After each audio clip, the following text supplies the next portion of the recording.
Aceh Jaya, tanah tercinta di barat Aceh. Laut membiru, gunung menjulang, indah berseri sepanjang masa. Di pesisir barat tanah Aceh terukir kisah sepanjang zaman. Ibu kota Aceh Jaya berdiri, membawa sejarah dan harapan. Pulau Raya menjadi saksi perjalanan masa yang telah lalu. Sekitar tahun 1910, jejak sejarah mulai bertamu. Masa perang Aceh menjadi cerita, kolonial datang membawa kuasa. Pesisir barat menjadi saksinya, perjuangan rakyat menjaga tanahnya.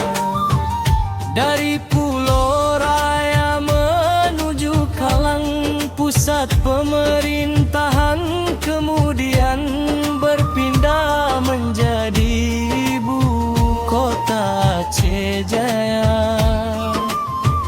Sejarahnya terus dikenang indah. Ibu kota Aceh Jaya, bumi sejarah. Ibu kota Aceh Jaya.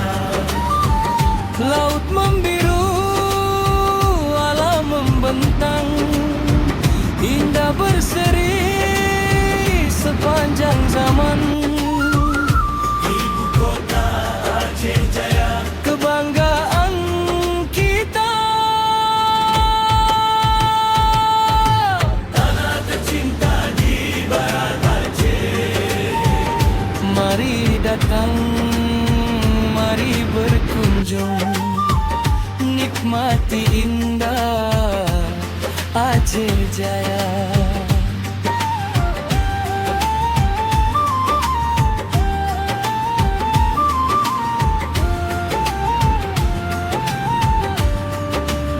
Waktu berlalu, zaman berganti, ibu kota terus membangun diri.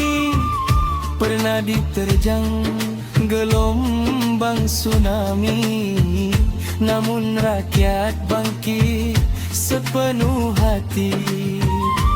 Dari duka tumbuh harapan, dari luka lahir kekuatan.